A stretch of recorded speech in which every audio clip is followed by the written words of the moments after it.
এবং তিনি যদি এই আমাদেরকে এই শেষ জামানায় যদি এই পথ না দেখাতেন, আমরা সব অন্ধকারের মধ্যে থেকে যেতাম। আজকে আল্লাহ সুবহানাহু ওয়া তাআলা তিনি আমাদেরকে ভালোবেসেছেন, দয়া করেছেন, তাই কামিল ওলি আল্লাহর এই পাক মজলিসে আসার সুযোগ করে দিয়েছে। এই জন্য সকলে সেই মাবুদ আল্লাহ রব্বুল ইজ্জতের দরবারে কালেমাতু শুকর আদায় করি, সকলে বলি আলহামদুলিল্লাহ। আল্লাহ সুবহানাহু ওয়া তাআলা কালাম পাকের মধ্যে কি সুন্দর করে পরিষ্কার করছেন, গোটা পৃথিবীর সমস্ত মানব জাতির উদ্দেশ্য করে আল্লাহ রাব্বুল আলামিন কালাম পাক নাজিল করেছেন। আর যারাই এই কালাম পাকের পথে আসবে, কালাম পাকের নির্দেশ মোতাবেক জীবনটা চালাবে, ওই সকল মানুষগুলি আল্লাহর শ্রেষ্ঠ বান্দা হিসাবে গণ্য হয়ে যাবে। তাই আল্লাহ সুবহানাহু ওয়া তাআলা তিনি কালাম পাকের মধ্যে কি সুন্দর করে বলছেন, ফাযকুরুনি আযকুরুকুম ওয়াশকুরুলি ওয়ালা তাকফুরুন।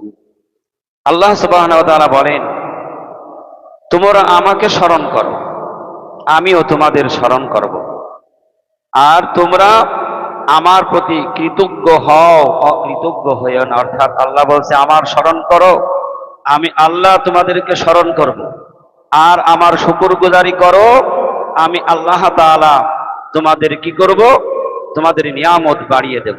তাই আল্লাহ সুবহানাহু ওয়া তাআলা বলেন, বান্দা যখন আমার দিকে আধ হাত আগিয়ে আসে, আমি আল্লাহ রাব্বুল আলামিন ওই বান্দার দিকে এক হাত অগ্রসর হই, এবং বান্দা যখন আমার দিকে হেঁটে হেঁটে আসে, আমি আল্লাহ রাব্বুল আলামিন আমার ওই বান্দার দিকে আমি দৌড়ায় যাই। সুবহানাল্লাহ, সুবহানাল্লাহ। আল্লাহ সুবহানাহু ওয়া তাআলা আরো বলেন, বান্দা যখন একটা মজলিসের মধ্যে বসে আমাকে স্মরণ করবে, আর আমি আল্লাহ রাব্বুল আলামিন আমি ওর চাইতে শতগুণ একটা মজলিসে বসে আমি আমার বান্দার স্মরণ করি। আল্লাহর স্মরণ করা মানে কি? আল্লাহর রহমত অবতীর্ণ করে, আল্লাহর পক্ষ থেকে রহমত বরকত অবতীর্ণ হয়, আল্লাহর পক্ষ থেকে আমাদেরকে নিয়ামত এসে যায়।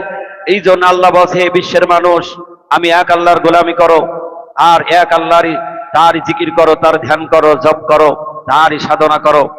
যে মানুষ আল্লাহকে স্মরণ করবে, কিভাবে স্মরণ করবে? আল্লাহ সুবহানাহু ওয়া তাআলা পরবর্তীতে আয়াতে কি সুন্দর করে বলে দিচ্ছেন, ইয়া আইয়ুহাল্লাযীনা আমানুস্তাঈনু বিস-সাবরি ওয়াস-সালাত ইন্নাল্লাহা মা'আস-সাবিরিন। আল্লাহ রাব্বুল আলামিন বলেন, হে ঈমানদারগণ, ধৈর্য ও নামাজের দ্বারা তোমরা সাহায্য প্রার্থনা করো। আল্লাহ বলেন, নিশ্চয় আল্লাহ ধৈর্যশীলদের সাথে আছেন। আল্লাহ তাআলা বলছেন, হে দুনিয়ার মানুষ, তোমরা যারা ঈমান এনেছো, এই জন্য আল্লাহর হাবিব তিনি বলে গিয়েছেন যে এই ব্যক্তি যোহরের নামাজের 1 মিনিট আগে ঈমান আনবে, ওই ব্যক্তির প্রথম দায়িত্ব হবে যোহরের নামাজটা আদায় করা। কোন মানুষ যদি আসরের 1 মিনিট আগে ঈমান আনে, ওই ব্যক্তির প্রথম দায়িত্ব হবে আসরের নামাজ আদায় করা। আল্লাহ সুবহানাহু ওয়া তাআলা কালাম পাকের মধ্যে সেই ঘোষণা দিয়েছেন, ইয়া আইয়ুহাল্লাযীনা আমানুস্তাঈনু বিস-সাবরি ওয়াস-সালাত। হে ঈমানদারগণ, ধৈর্য ও নামাজের দ্বারা তোমরা আমার কাছে সাহায্য প্রার্থনা করো। তোমাদের যা চাওয়া পাওয়া আছে, তোমাদের যা কিছু আছে, তোমরা কি করো? নামাজের মধ্য দিয়ে আমি আল্লাহ সুবহানাহু ওয়া তাআলার কাছে তোমরা চাও, আর আমি আল্লাহ তোমাদের ডাকে সাড়া দেওয়ার জন্য রেডি আছি। একটা বিষয় হলো, দুনিয়ার মানুষ যদি কোনো মানুষের কাছে বারবার একটা জিনিসের ফরিয়াদ করে, ওই মানুষটা রাগ করে। আর আল্লাহ সুবহানাহু ওয়া তাআলা বান্দা যত আল্লাহর ডাকবে, আল্লাহ তত খুশি হবে। বান্দা আল্লাহর না ডাকলে আল্লাহ বেজার হয়। সুবহানাল্লাহ। এই জন্য আল্লাহ তাআলা আমাদেরকে সৃষ্টি করেছেন আশরাফুল মাখলুকাত করে, পৃথিবীর শ্রেষ্ঠ মানব জাতি করে আল্লাহ পাক আমাদেরকে মানুষ বানিয়েছে। এই মানুষ কি করবে? কার গোলামি করবে? আল্লাহ সুবহানাহু ওয়া তাআলা পরিষ্কার করে অন্য জায়গায় বলেছেন, ওয়া মা খালাকতুল জিন্না ওয়াল ইনসা ইল্লা লিয়াবুদুন। আমি মানুষ আর জিন সৃষ্টি করেছি, তারা একমাত্র আমার গোলামি করবে, তারা একমাত্র আমার হুকুম মানবে। এই জন্যই আমি আল্লাহ তাআলা আমার মানুষকে পৃথিবীর মধ্যে পাঠিয়েছি। আজকে মানুষ আমরা কত কত অবহেলা হয়ে গিয়েছে, আমরা সে আল্লাহকে চিনি নে, রসুলকে চিনি নে, কামেল অলি আল্লাহকে আমরা চিনতে পারিনি। এই জন্য আল্লাহ সুবহানাহু ওয়া তাআলা বলছেন, হে ঈমানদারগণ, তোমরা কি করো? ধৈর্যের মধ্য দিয়ে, সালাতের মাধ্যম দিয়ে আমাকে স্মরণ করো, আমিও নিশ্চয় তোমার ওই সকল, আল্লাহ বলছেন নিশ্চয় আল্লাহ ধৈর্যশীলদের সাথে আছেন, যারা আল্লাহর হুকুম মানবে, আল্লাহর গোলামি করবে, আল্লাহ তাদের সাথে আছেন। আল্লাহ অন্য জায়গায় বলছেন, ওয়া কানা হাক্কান আলাইনা নাসরুল মুমিনিন। আল্লাহ সুবহানাহু ওয়া তাআলা বলেন, মুমিন বান্দার সকল প্রকার সকল অবস্থায় সাহায্য করা আমি আল্লাহর পক্ষে ওয়াজিব হয়ে যায়। এই জন্য 1,24,000 পয়গম্বর তারা এই দিনের দাওয়াত দিয়েছেন, বিশ্বের মানুষকে সত্যের পথ দেখিয়েছেন। সেই প্রিয় নবী মুহাম্মদ রাসূলুল্লাহ সাল্লাল্লাহু আলাইহি ওয়াসাল্লাম তিনি আমাদের থেকে বিদায় নিয়ে চলে গিয়েছেন। সেই নবীজির পরে আল্লাহ সুবহানাহু ওয়া তাআলা বলেন, আমার পয়গম্বর চলে আসবে, আমার রিসালাতের এই দিনের দাওয়াত, এই রিসালাত বন্ধ হবে না, কালাম পাক কিয়ামত পর্যন্ত থাকবে। এবং ওই দিন প্রচার কারা করবে, আল্লাহ সুবহানাহু ওয়া তাআলা পরস্পর তাদের নামটা কালাম পাকের মধ্যে উল্লেখ করে দিয়েছেন। আল্লাহ সুবহানাহু ওয়া তাআলা বলেন, মিনান নাবিয়্যিনা ওয়া সিদ্দীকিনা ওয়া শুহাদাই ওয়া সালিহিন। আল্লাহ বলেন, এক নম্বরে হলো আমার নবী। সেই নবী রসুল কি করেছেন? এই দিনকে প্রতিষ্ঠা করার জন্য কত কষ্ট, কত সাধনা, কত ত্যাগ তিনি করেছেন। আল্লাহ রসুল এই দিনের দাওয়াত প্রচার করার জন্য তিনি আর নিজের বাবা মার বাড়ি, পৈতৃক সম্পদ, ভিটা বাড়ি ছেড়ে দিয়ে হিজরত করে মদিনায় চলে গিয়েছেন। তবু তার একটা উদ্দেশ্য ছিল, যাতে করে এই বিশ্বের মানুষের কাছে আল্লাহর সেই মনোনীত দিন, আল্লাহর এই কালাম, হিদায়েতের বাণী, এই কালেমা যেন মানুষের কাছে পৌঁছানো যায়। সেই জন্য তিনি কি করেছিলেন? হিজরত করতেও বাধ্য হয়েছিলেন প্রসারের জন্য। আজকে আমরা একটা জিনিস লক্ষ্য করে দেখি, সেই একই নবীর ওয়ালা, নবীর ওয়ারিস, জামানার কুতুব আরিফ বিল্লাহর বাদশাহ হযরত মাওলানা সুফি মুফতি আযান গাছী রহমাতুল্লাহ আলাইহি কোথায় সেই আযান গাছী গ্রাম থেকে হিজরত করে এই বাগমারি শরীর জঙ্গলে চলে আসলেন। একটাই উদ্দেশ্য কি? পৃথিবীর মানুষগুলি তাদেরকে নেক বানানো, পৃথিবীর মানুষগুলি তাদের অন্ধকার থেকে দূরীভূত করা, মানুষ যেন সত্যটাকে বুঝতে পারে, মানুষ যেন ভালো মন্দর বিচার করতে পারে। এই জন্যই আল্লাহ রাব্বুল আলামিন যুগে যুগে পয়গম্বরদেরকে পৃথিবীতে পাঠিয়েছিলেন। তাদের সেই কি হুকুম ছিল?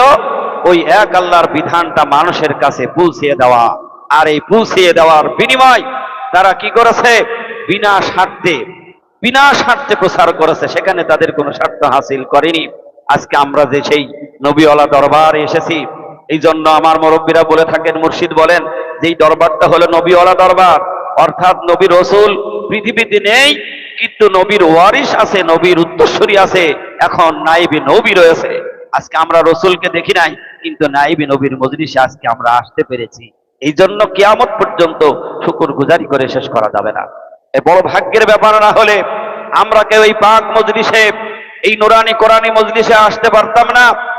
আমার মুর্শিদ কি বলেন, বাবা এই মজলিসটা যে তুমি আসতে পেরেছো, তোমার এক নম্বরের গুণ হলো তোমার মা বাবার নেক দোয়া, বিধায় এই মজলিসটা পাওয়া সম্ভব। কিন্তু সেই মা বাবাকে আমরা চিনতে পারিনি। মা বাবা কি আছে? মা বাবা সন্তানকে যে কত ভালোবাসে, সেই ভালোবাসার কথা শেষ করা যায় না। একটা এক্সাম্পল, উদাহরণ দিয়ে আপনাদেরকে একটু বোঝাই। একজন আলেম মানুষ, তার ভাই একটা ছিল, সেই ভাই ইসলাম মানে না, সে শুধু দুনিয়া দুনিয়া করে পাগল হয়।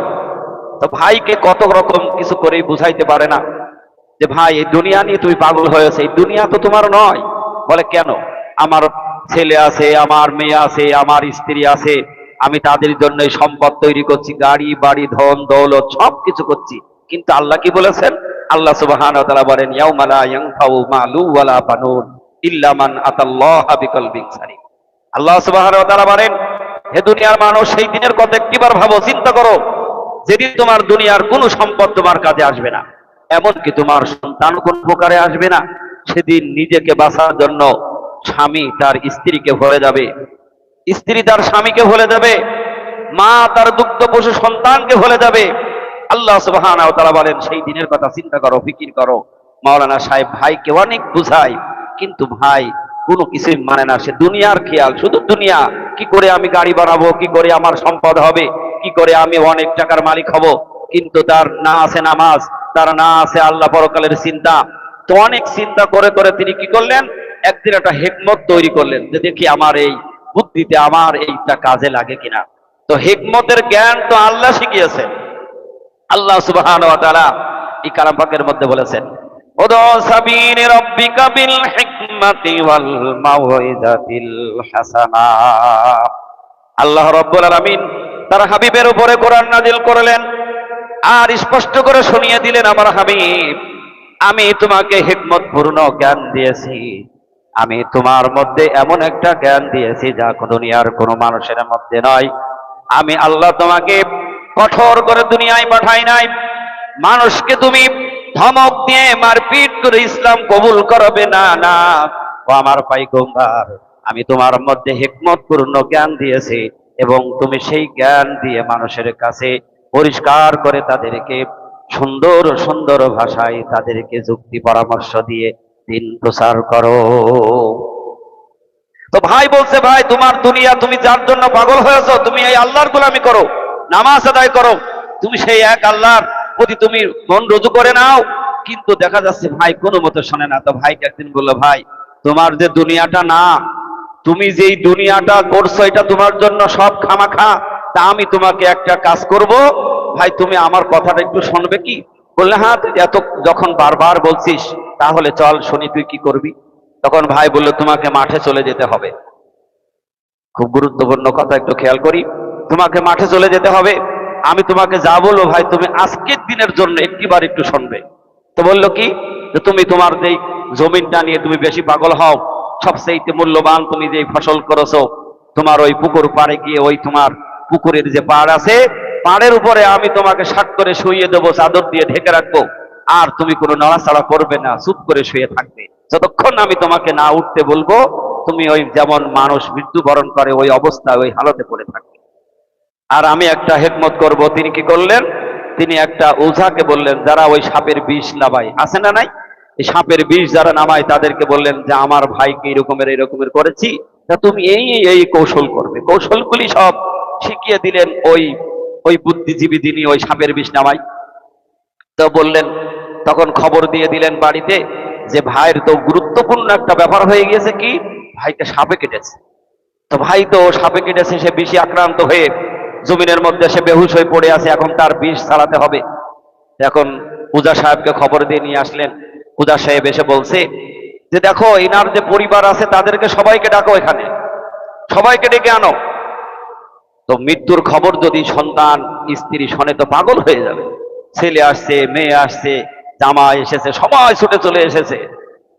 তো ও তো পড়ে রয়েছে, তার কোনো হুঁশ নেই, বেহুশ করে রেখেছে। তো বলছে দেখো, এই বিষ তো তার ছড়ানো যাবে, এই রুগীর পার কাছে বসতে হবে, আমি বিষ ছাড়িয়ে দেবো, আর এই বিষ যিনি পার কাছে বসবে তার শরীরে লাগবে, আর সে মরে যাবে আর ইনি বেঁচে যাবে। তো বললো, কে বসবে? ছেলেকে বললেন, তাহলে ছেলে, বাবা তুমি বসো, তোমার আব্বা তো সাপে কেটেছে, তুমি বসে যাও। ছেলে পার কাছে বসে গিয়েছে। ওঝা বলছে, তাহলে তুমি মরে যাবে, তোমার বাবা বেঁচে যাবে। ছেলে তখন বলছে, দেখো, চাচাকে ডাকতে বলে, চাচা আব্বা যা মরেছে ঠিক, আপনি দাফন দিয়ে দেন, বাবার আর বিষ ছাড়ার দরকার নেই। আমি অমক অফিসে চাকরি করি, আমার ছেলে আছে, আমার যাই হোক, আমি বাবার সম্পদ দেখাশোনা করবো, দরকার নেই, আপনি আর বিষ ছেড়েন না। বাবার মৃত্যু হয়ে গেছে, আমার অফিসের টাইম হয়ে গেছে, আমি চলে গেলাম, আপনি আমার বাবাকে দাফন দিয়ে দেন। ভাই শুনছে কি শুনছে না? ভাই তো চাদরের মধ্যে শুয়ে রয়েছেন, তিনি শুনছেন। বলছে ঠিক আছে। এবার মেয়েকে ডাকলেন যে তুমি আসো, তোমার বাবার প্রতি এত দরদ, তুমি খবর পেয়ে সারাটা রাস্তা তুমি কাঁদতে কাঁদতে এসেছো, চিৎকার দিয়ে গড়াগড়ি করছো, তো তোমার বাবার প্রতি এত দয়া মায়া, তুমি তোমার বাবার পার কাছে বসো, আমি বিষ ঝেড়ে দিই, তুমি মরে যাবে, তোমার বাবা বেঁচে যাবে। মেয়ে বলছে, দেখেন চাচা, আপনার নাতিপুতি হয়ে গিয়েছে, আমার ছেলে মেয়ে, আপনার জামাই নিয়ে একটা সংসারে আসি, সব এতিম হয়ে যাবে, দরকার নেই, বাবার বিষ ছাড়ানোর দরকার নেই, বাবা মরে গিয়েছে, যাক, আমি আমার শ্বশুর বাড়ি চলে যাচ্ছি, আপনি মাটি দিয়ে দিয়েন। বাবা শোনে কি শোনে না? এবার বলছে, তার আর কে আছে? বলছে, তার তো স্ত্রী রয়েছে। বলে, স্ত্রীকে ডাকো। স্ত্রীকে ডাকলেন, বলো তোমার স্বামীর পার কাছে তুমি বসো, তোমার স্বামীর সাথে কত ভালোবাসা, কত সম্পর্ক, আজকে তোমার স্বামী দুনিয়া থেকে এই সাপের বিষ নিয়ে মৃত্যুবরণ করবে, চলে যাবে, আর তুমি তোমার স্বামীকে বাঁচাবে না। তুমি তো কত দোয়া করেছো, স্বামীর অসুস্থ হলে দোয়া করেছো, আল্লাহ তুমি আমার হায়াত নিয়ে আমার স্বামীকে বাঁচিয়ে দাও। আর আজকে তুমি বসো, আজকে তোমার এই বিষ ছেড়ে দেবো, তোমার মৃত্যু হবে আর তোমার স্বামী বেঁচে যাবে। স্ত্রী বলছে, ওজা সাহেব দরকার নেই, স্বামীর মাটি দিয়ে হালান।